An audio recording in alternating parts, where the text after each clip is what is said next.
Happy Thursday, boys and girls. Today is April the 2nd, and it is a beautiful day. I hope you've had a chance to get outside. I know I have. I came in specifically to read to you guys because it's just so windy. My pages were flying all over the place. But anyway, because of Winn-Dixie, and we are on chapter 11. Yesterday, Opal made some new friends. She got a job at Gertrude's pet shop so that she could get a new leash and collar for Winn-Dixie.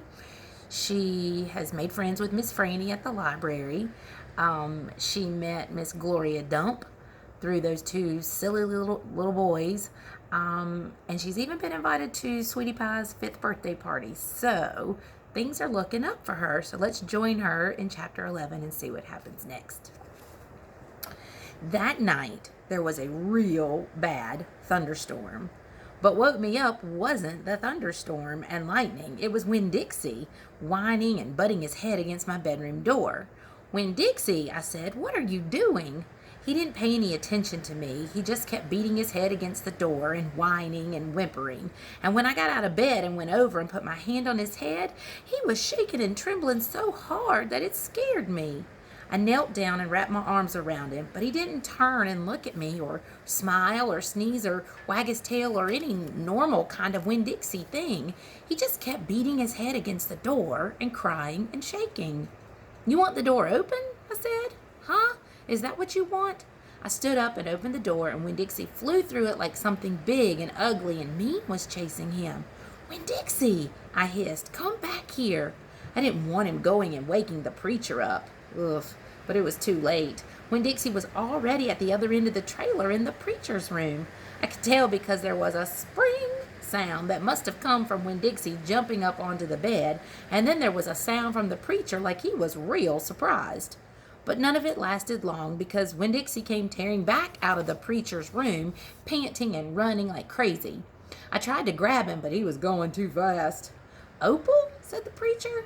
He was standing at the door to his bedroom, and his hair was all kind of wild on top of his head, and he was looking around like he wasn't sure where he was. "Opal, what is going on?" "I don't know," I told him. But just then there was a huge crack of thunder, one so loud that it shook the whole trailer, and Winn-Dixie came shooting back out of my room and went running right past me, and I screamed, "Daddy, watch out!" But the preacher was still confused. He just stood there, and Winn-Dixie came barreling right toward him like he was a bowling ball, and the preacher was the only pin left standing, and wham! They both fell to the ground. "Uh-oh," I said. "Opal," said the preacher. He was lying on his stomach, and Winn-Dixie was sitting on top of him, panting and whining. "Yes, sir," I said. "Opal," the preacher said again. "Yes, sir," I said louder. "Do you know what a pathological fear is?" "No, sir," I told him. The preacher raised a hand. He rubbed his nose. "Well," he said after a minute, "it's a fear that goes way beyond normal fears. It's a fear you can't be taught out of or reasoned out of." Just then there was another crack of thunder, and Winn-Dixie rose straight up in the air like somebody had poked him with something hot. When he hit the floor, he started running. He ran back to my bedroom, and I didn't even try to catch him. I just got out of his way. The preacher lay there on the ground, rubbing his nose. Finally, he sat up. "Opal, I believe Winn-Dixie has a pathological fear of thunderstorms." And just when he finished his sentence, here came Winn-Dixie again, running to save his life. I got the preacher up off the floor and out of the way just in time. There didn't seem to be a thing we could do for Winn-Dixie to make him feel better, so we just sat there and watched him run back and forth, all terrorized and panting.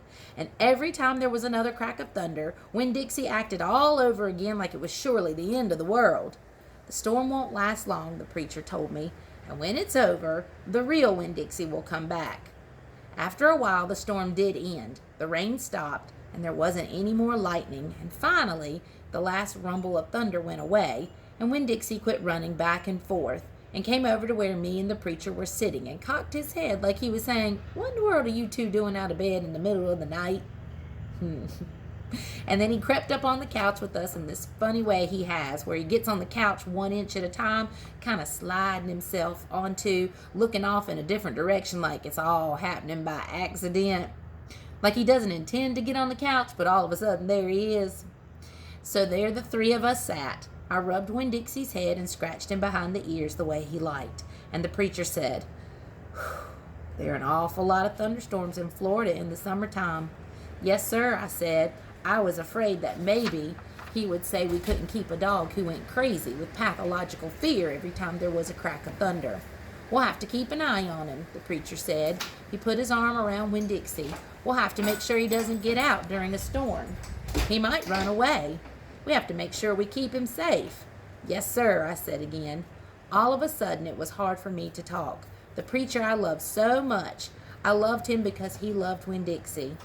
I loved him because he was going to forgive Winn-Dixie for being afraid. But most of all, I loved him for putting his arm around Winn-Dixie like that, like he was already trying to keep him safe. Aw. Chapter 12.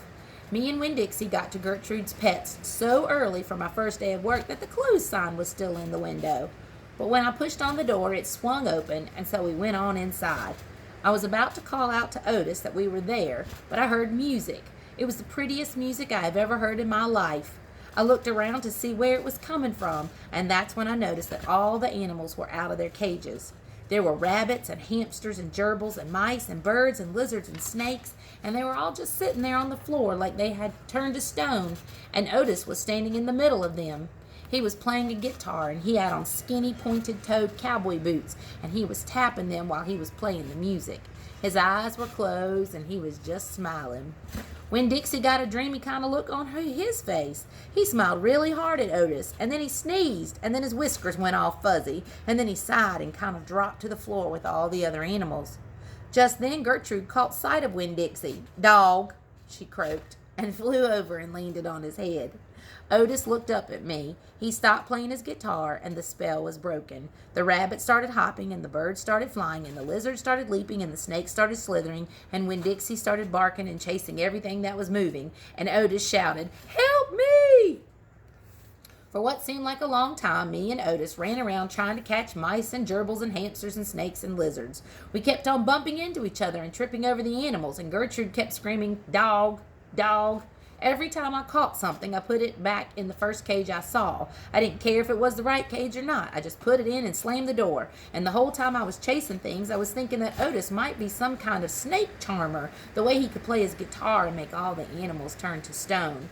And then I thought, this is silly. I shouted over Winn-Dixie barking and Gertrude yelling. I said, "Play some more music, Otis." He looked at me for a minute, then he started playing his guitar, and in just a few seconds, everything was quiet. Winn-Dixie was lying on the floor, blinking his eyes and smiling to himself, and sneezing every now and then, and the mice and the gerbils and the rabbits and the lizards and the snakes that we hadn't caught yet got quiet and sat still, and I picked them up one by one and put them back in their cages.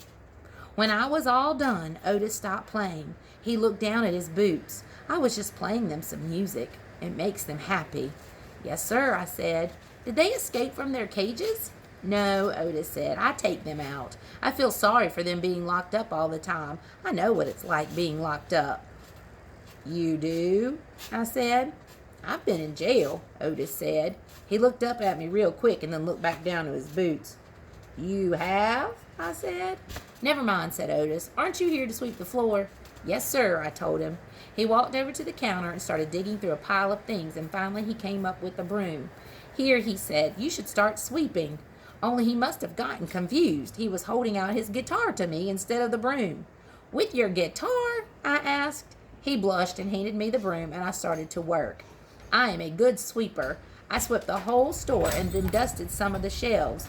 The whole time I worked, Winn-Dixie followed me, and Gertrude followed him, flying behind him and sitting on his head and his back and croaking real quiet to herself, "Dog, dog." When I was done, Otis thanked me. I left Gertrude's Pets thinking about how the preacher probably wouldn't like it very much that I was working for a criminal.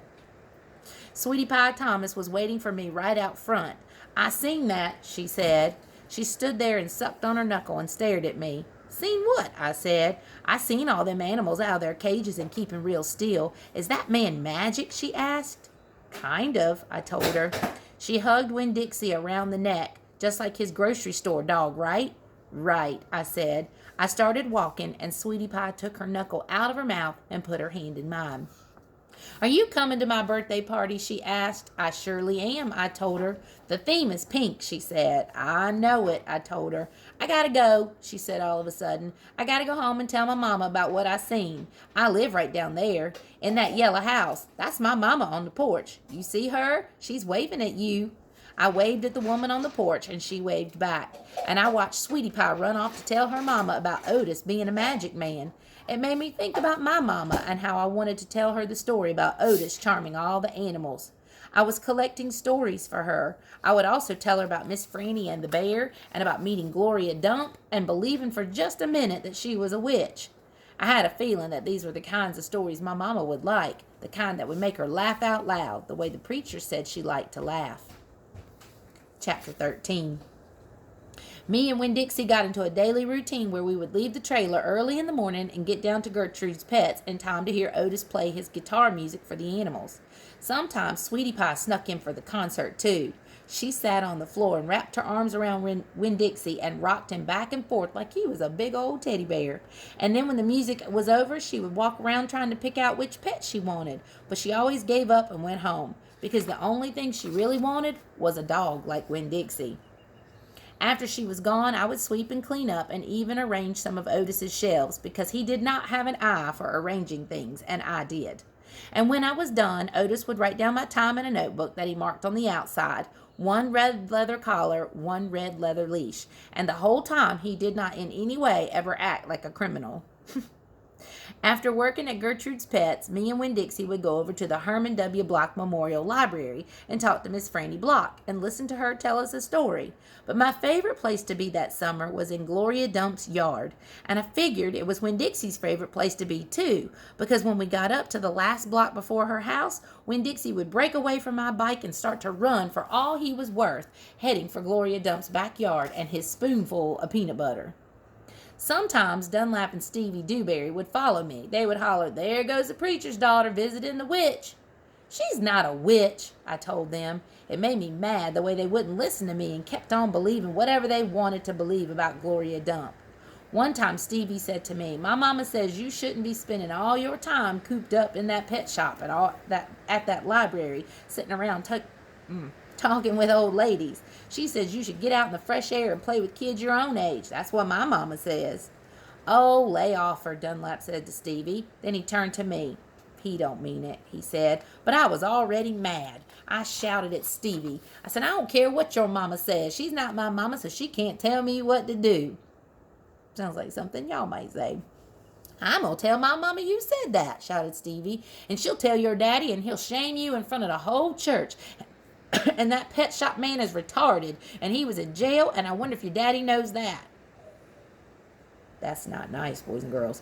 "Otis is not retarded," I said, "and my daddy knows that he was in jail." That was a lie, but I didn't care. "And you can go ahead and tell on me if you want, you big bald-headed baby." I swear it about wore me out yelling at Dunlap and Stevie Dewberry every day. By the time I got to Gloria Dump's yard, I felt like a soldier who'd been fighting a hard battle. Gloria would make me a peanut butter sandwich straight off, and then she would pour me a cup of coffee with half coffee and half milk, and that would refresh me. "Why don't you play with them boys?" Gloria asked me. "Because they're ignorant," I told her. "They still think you're a witch. It doesn't matter how many times I tell them that you're not." "I think they are just trying to make friends with you in a roundabout way," Gloria said. "I don't want to be their friend," I said. "It might be fun having them 2 boys for friends." "I'd rather talk to you," I said. "They're stupid and mean and, well, they're boys." Gloria would shake her head and sigh, and then she would ask me what was going on in the world and did I have any stories to tell her, and of course I always did. That is where we're going to stop today, boys and girls. I hope you enjoyed it. It just makes me giggle. She is too funny. Come back tomorrow and we will start chapter 14. Have a great day.